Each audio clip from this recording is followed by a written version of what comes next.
جو by elections آ رہے ہیں اس کے لیے الیکشن سیل وہ بنا دیا گیا ہے سیکٹر ہیڈ کوارٹر لاہور میں جی.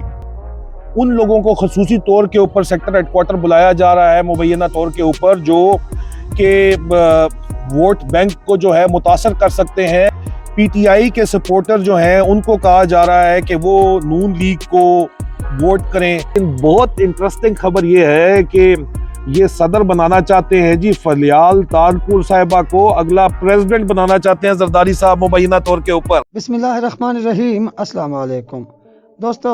میجر ریٹائر عدیل راجہ کون ہیں اور وہ آج کل سوشل میڈیا پر زیادہ وائرل کیوں ہیں؟ ان سوالوں کا جواب ہم اس مختصر سی ویڈیو میں دینے کی آپ کو کوشش کرتے ہیں.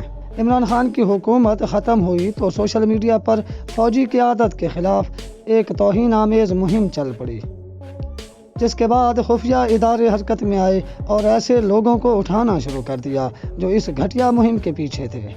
میجر عدیل راجہ بھی ایسے ہی سوشل میڈیا ایکٹیوسٹوں میں شامل تھے جنہوں نے سوشل میڈیا پر پاک فوج کے خلاف توہین آمیز مہم چلانے میں اپنا کردار ادا کیا. لہٰذا 21 اپریل 2022 کی رات اچانک ان کے بارے میں یہ خبر آئی کہ وہ گم ہیں اور ان کی گمشدگی کی اطلاع ان کی اہلیہ نے ٹویٹر پر دی کہ عدیل راجہ رات سے غائب ہیں. عدیل راجہ کی بیوی کی طرف سے جب ان کے لاپتہ ہونے کا اعلان ہوا تو سوشل میڈیا پر صارفین نے ان کی گمشدگی کے خلاف اور ان سے یکجہتی کی پوسٹیں لگانا شروع کر دی. مگر یہ ڈرامہ بھی 21 اپریل کو ہی سپہر 3 بجے ختم ہو گیا اور عدیل راجہ نے اپنی خیریت سے لندن پہنچنے کی تصدیق کر دی.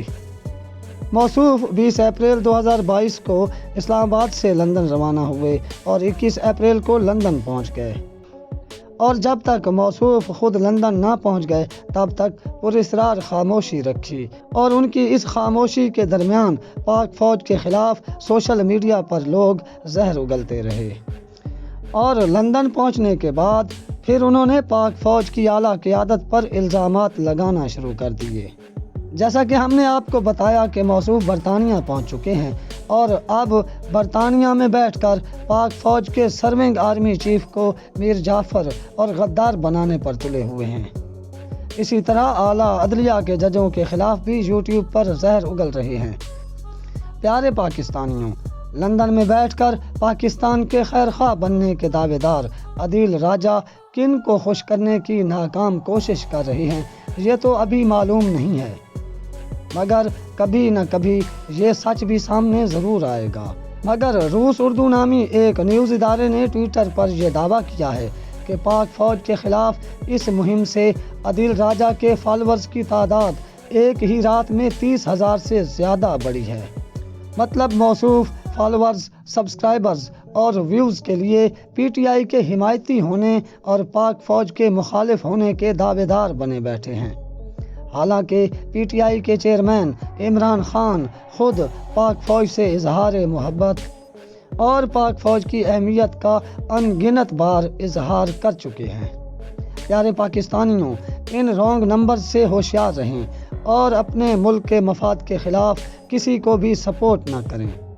ہمارے چینل کو سبسکرائب کریں، اس ویڈیو کو لائک کریں. اللہ حافظ.